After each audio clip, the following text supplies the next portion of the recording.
Hello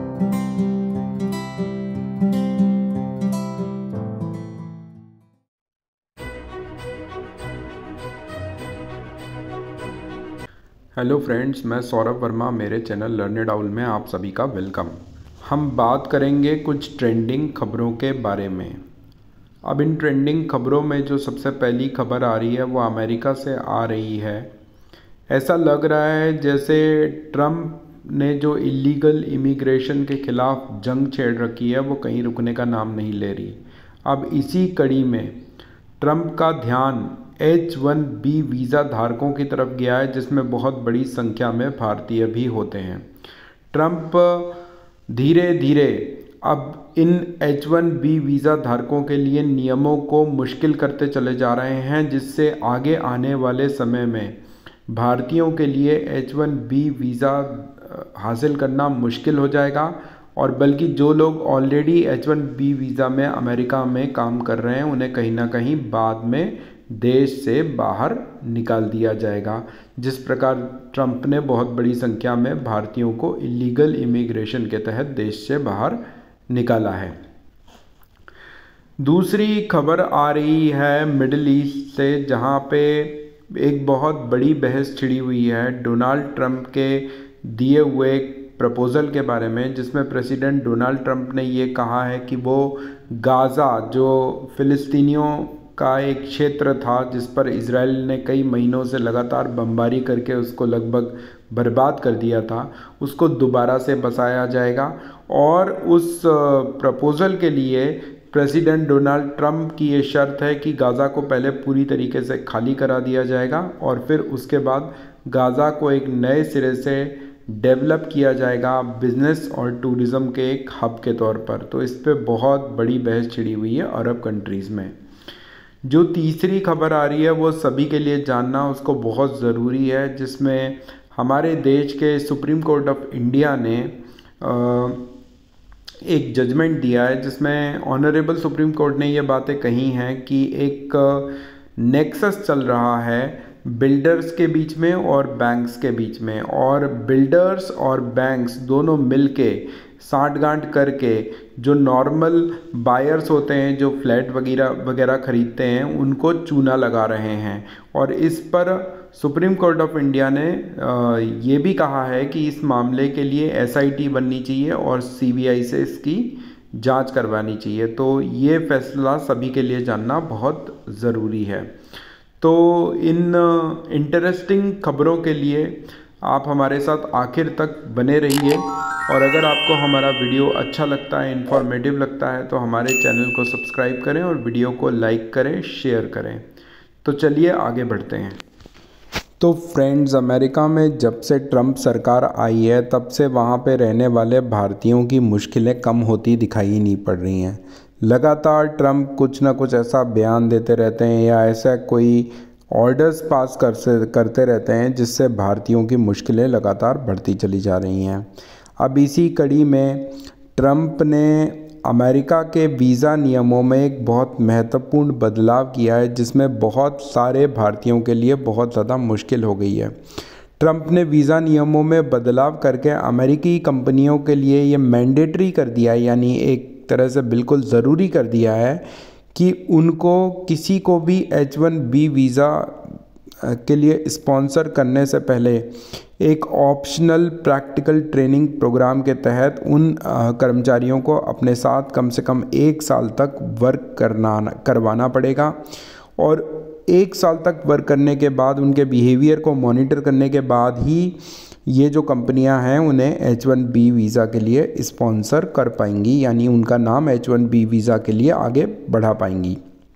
अब इससे बहुत सारे इंडियन इंजीनियर्स के लिए, इंडियन ग्रेजुएट्स के लिए बहुत बड़ी प्रॉब्लम आ गई है, क्योंकि अब ये जो लोग हैं ये डायरेक्टली पहले H-1B वीज़ा लॉटरी के लिए अप्लाई कर देते थे और अब ये ऐसा नहीं कर पाएंगे। सबसे पहले इन्हें वहाँ जाके वहाँ जॉब ढूंढना पड़ेगा, और जॉब ढूंढने के बाद इसे इन लोगों को उन पर्टिकुलर कंपनी में 1 साल तक OPT के तहत काम करना पड़ेगा। और जब OPT में कंपनी इनको अप्रूवल कर देगी उसके बाद ही ये लोग H1B वीज़ा लॉटरी में पार्टिसिपेट कर पाएंगे। अब यहाँ गौरतलब बात यह है कि H1B वीज़ा के लिए अप्लाई करने वाले सबसे ज़्यादा बड़ी संख्या में भारतीय होते हैं, जिसमें करीब करीब टोटल एप्लीकेंट्स में 72% लोग भारतीय होते हैं जो ये H1B वीज़ा लॉटरी सिस्टम के लिए अप्लाई करते हैं। इससे बहुत बड़ी संख्या में ऐसे Indian engineers, Indian IT graduates affect होंगे। उनको बहुत समस्या का सामना करना पड़ेगा, जो एक तरह से US में ये सपना लेके जाते हैं कि उनको जॉब मिल जाएगी और जॉब मिलते ही कंपनी उनको H1B वीज़ा के लिए स्पॉन्सर कर देगी, उनका नाम आगे बढ़ा देगी, जबकि ऐसा अब नहीं होगा। अब ये एक तरह से एक ट्रैप की तरह हो गया है कि आपको सबसे पहले तो बहुत कड़ी मेहनत करनी पड़ेगी एक जॉब को हासिल करने के लिए यूनाइटेड स्टेट्स ऑफ अमेरिका में, और उसके बाद जिस कंपनी ने आपको हायर किया है, अब आपको उस कंपनी के यहाँ पर कम से कम 1 साल या उससे ज़्यादा काम करके अपने आप को साबित करना पड़ेगा कि आपका नाम कंपनी आगे बढ़ाए H1B वीज़ा के लिए, यानी उसके लिए भी अब आपको जद्दोजहद करनी पड़ेगी। तो जो ट्रम्प हैं वो लगातार भारतीयों के लिए मुश्किल पैदा करते चले जा रहे हैं। इसी कड़ी में ट्रम्प ने जो H1B वीज़ा धारकों के बच्चे हैं, जो जिनके पेरेंट्स यूनाइटेड स्टेट्स में चले गए थे और जिन बच्चों की जो उम्र है वो जल्दी ही 21 के ऊपर हो जाएगी, उनके लिए एक बहुत बड़ा प्रॉब्लम खड़ा कर दिया है। अब इनको, जो लोग 21 के ऊपर हो जाएंगे, इनको डिपेंडेंट्स नहीं माना जाएगा, यानी H4 वीज़ा होल्डर्स, पहले इनको H4 वीज़ा दे दिया जाता था लाइक ए डिपेंडेंट, लेकिन अब इनको डिपेंडेंट नहीं माना जाएगा। अब इनके पास 2 ही रास्ते हैं, या तो ये आउटसाइडर्स यानी इलीगल एलियन बन के अमेरिका में रहें, अदरवाइज़ इनको सेल्फ डिपोर्ट कर दिया जाएगा इंडिया में। इसमें करीब करीब 1.5 लाख के आसपास इंडियन बच्चे अफेक्ट होंगे जो अपने पेरेंट्स के साथ अमेरिका में माइग्रेट कर गए थे, और अब उनकी जो एज है वो जैसे ही 21 हो जाएगी, उन सभी लोगों का वीज़ा ख़त्म मान लिया जाएगा और उनको H4 वीज़ा इशू नहीं किया जाएगा, यानी डिपेंडेंट वीज़ा नहीं मिलेगा। और उसके बाद इन लोगों के सामने या तो आउटसाइडर्स की तरह इन्हें निकाल दिया जाएगा अमेरिका से, जिस तरह से चेनों में, हथकड़ियों में बांध के भारतीयों को अमेरिका से बाहर भेजा जा रहा है, या फिर इनको वहाँ पर खुद एक ऑप्शन दे दिया जाएगा जिसमें इनको खुद को सेल्फ डिपोर्ट करना पड़ेगा इंडिया में, यानी ये खुद अपना टिकट कटा के वापस इंडिया चले जाएं, और इससे बहुत बड़ी संख्या में भारतीय अफेक्ट होंगे। तो हम देख रहे हैं कि डोनाल्ड ट्रंप ने लगातार भारतीयों के लिए मुश्किलें पैदा करते चले जा रहे हैं। पता नहीं कौन सी ऐसी चिढ़ है डोनाल्ड ट्रंप को भारतीयों से, जिसकी वजह से डोनाल्ड ट्रंप भारतीयों को इस तरीके से भारतीयों के साथ वहाँ पर गंदा और घटिया सलूक कर रहे हैं। दूसरी खबर आ रही है मिडिल ईस्ट की, जिसमें डोनाल्ड ट्रंप एक तरह से गाज़ा पट्टी को पूरी तरीके से खाली कराना चाहते हैं, यानी गाज़ा पट्टी जो इज़राइल और फ़िलिस्तीन के बीच में एक पर्टिकुलर टेरिटरी है जिसके एक तरफ समुंदर आता है, उसको खाली कराना चाहते हैं और उसको एक बिज़नेस और टूरिज़्म हब के तौर पर डेवलप करना चाहते हैं। ट्रंप ने इसी कड़ी में हमास जो एक आतंकवादी संगठन है उसको लास्ट वार्निंग दी है कि जल्द से जल्द सभी रिमेनिंग होस्टेजेस को, यानी जिन इजरायली निर्दोष नागरिकों को इन्होंने बंधक बनाया हुआ है, उनको जल्द से जल्द ये छोड़ दें, और उसके बाद ही इस मुद्दे पर कोई बात आगे बढ़ेगी। ट्रंप ने गाज़ा के लोगों को कहा है कि उनके लिए एक भविष्य सुनहरा हो सकता है, लेकिन ये तभी हो सकता है जब सारे के सारे बंधकों को, इजरायली बंधकों को वो छोड़ देते हैं। ट्रंप का जो प्लान है वो ये है कि वो गाज़ा को एक रिवियरा बनाना चाहते हैं वेस्ट एशिया में, यानी एक ऐसा हब बनाना चाहते हैं जहाँ पे डेवलपमेंट होगा, और जो पूरा गाज़ा पट्टी होगा वो ना तो अब फ़िलिस्तीन का रहेगा ना ही इजराइल का रहेगा, बल्कि पूरी तरीके से डायरेक्ट अमेरिका की ओनरशिप में आ जाएगा, यानी गाज़ा पट्टी पर पूरी तरीके से अमेरिका का कब्ज़ा हो जाएगा। जो डिपोर्टेशन होगा फ़िलिस्तीनियंस का गाज़ा में, वो एक तरह से कंटिन्यू रहेगा, क्योंकि फ़िलिस्तीनियों को पूरी तरीके से गाज़ा से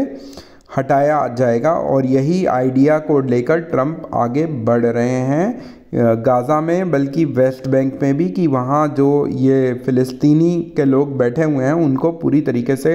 हटा दिया जाएगा और उसके बाद गाज़ा पट्टी का विकास किया जाएगा अमेरिका की डायरेक्ट ओनरशिप में। और यही है ट्रंप का गाज़ा रिविएरा प्लान। यहाँ गाज़ा के जो लोग हैं, जो पिछले कई महीनों से इज़राइल के साथ युद्ध की स्थिति जिनकी बनी हुई है, और लगातार इज़राइल के जो फाइटर जेट्स हैं वो गाज़ा पट्टी पर हमला कर रहे हैं, तो जो गाज़ा के बहुत सारे ऐसे लोग हैं, ज़्यादातर लोग तो वैसे ही भाग चुके हैं, अब जो थोड़े बहुत बचे हुए लोग हैं वो उनके लिए एक तरह से गाज़ा को छोड़ के जाना पड़ेगा और उनके पास इसके अलावा कोई और ऑप्शन नहीं रहेगा।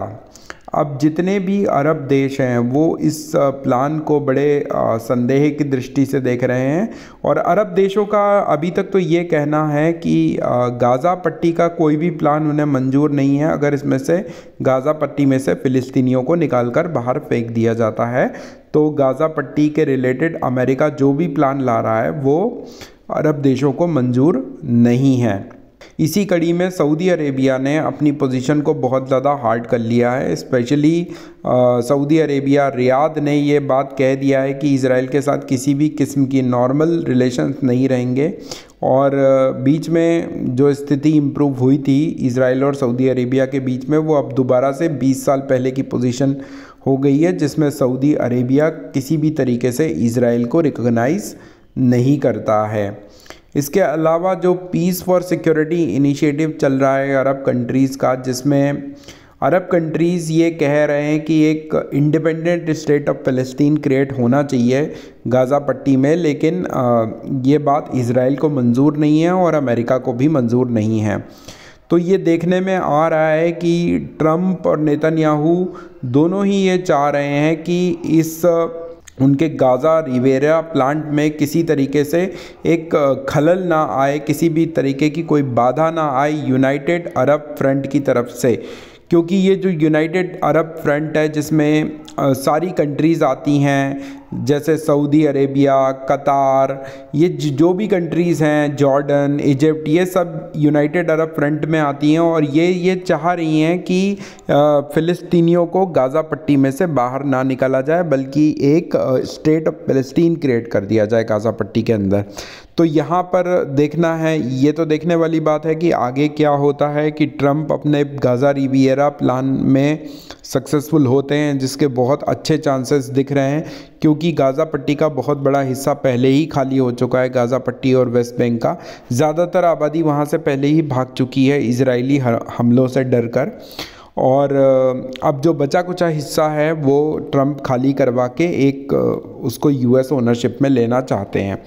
तो अब देखना है कि आगे इस मैटर में क्या होता है, कि ट्रंप का प्लान कितना सक्सीड करता है। अब जो आखिरी ट्रेंडिंग खबर जिस पर हम लोग चर्चा करेंगे वो इंडिया से ही आ रही है, जिसमें सुप्रीम कोर्ट ऑफ इंडिया ने एक बहुत ही इम्पॉर्टेंट मुद्दे को उठाया है अपने जजमेंट में, जिसमें सुप्रीम कोर्ट ऑफ इंडिया ने ये कहा है कि एक तरह से जो लोग घर खरीद रहे हैं बड़े बड़े मेट्रो सिटीज़ में, स्पेशली एनसीआर एरिया में, दिल्ली एनसीआर एरिया में, उनको एक तरह से रैंसम पे ले लिया है रियल एस्टेट कंपनीज़ ने और बैंक्स ने, और इन बैंकों ने इन लोगों को लोन दिए हैं, और लोनों के दम पर और रियल एस्टेट कंपनियों के साथ सांठगांठ करके बैंकों ने और बिल्डरों ने इन लोगों को बुरी तरीके से इनका शोषण किया है। ये जो बात है ये कोर्ट ने एक पिटीशन की हियरिंग के दौरान कही, जहां थाउजेंड्स ऑफ होम बायर्स, यानी जिन लोगों ने इन फ्लैटों वगैरह में निवेश किया था, उन्होंने ये पिटीशन लगाई थी। ये जो फ्लैट इन लोगों ने बुक किए थे ये सबवेंशन प्लान में बुक किए थे। बहुत सारे जो हाउसिंग प्रोजेक्ट्स चलते हैं दिल्ली एनसीआर एरिया में वो सबवेंशन प्लान में चलते हैं, यानी इसमें ये होता है कि जो लोग लोन लेते हैं फ्लैट्स ख़रीदने के लिए ऐसी हाउसिंग प्रोजेक्ट्स में जो तैयार नहीं है, यानी अभी जिनकी स्थिति ऐसी नहीं है कि लोग सीधे जाके उसमें रह सकें, यानी उनको अभी बनाया जा रहा है, तो उनको बैंक लोन दे देता है। लेकिन ये जो लोन होता है ये डायरेक्टली बैंक बिल्डर के खाते में जमा करा देता है, और फिर इसी लोन पर जो ईएमआई होती है वो बिल्डरों को देनी पड़ती है जब तक कि लोगों को अपने घर का कब्ज़ा नहीं मिल जाता। कब्ज़ा मिलने के बाद लोग फिर अपनी बाकी की ईएमआई इस मैटर में पे करते हैं। तो बैंक ने इसमें सुप्रीम कोर्ट ने ये कहा कि जो हाउसिंग प्रोजेक्ट्स चल रहे हैं एनसीआर में, उसमें बहुत बड़ी संख्या में बैंक्स लोगों को फोर्स कर रहे हैं ईएमआई देने के लिए, जबकि ये जो प्रोजेक्ट्स हैं ये सबवेंशन स्कीम के तहत हैं और ये लोग अभी भी अपने फ्लैट्स के पोजीशन में नहीं है, यानी ये इनको फ्लैट का अभी तक कब्ज़ा नहीं मिला है और इसमें बहुत लंबा समय चल रहा है डेवलपर्स के द्वारा। बैंक ने ये जो पैसा लोन का दिया था ये डायरेक्टली बिल्डरों के खातों में जमा करा दिया और फिर बिल्डरों को ईएमआई देनी चाहिए थी इस सैंक्शनड लोन पे, लेकिन बिल्डरों ने किसी भी तरीके की ईएमआई जमा नहीं कराई और फ्लैट्स भी लोगों को नहीं दिए। इसके बाद जब बिल्डर लोग डिफ़ॉल्ट करने लगे ईएमआई पे, तो बैंक ने एग्रीमेंट चूँकि तीनों पार्टीज़ के बीच में था, तो बैंक ने फिर जो बायर्स थे यानी जिन लोगों ने ये फ्लैट्स ख़रीदे थे उनके खिलाफ़ कार्रवाई करके अपनी ईएमआई वसूलना चालू कर दिया।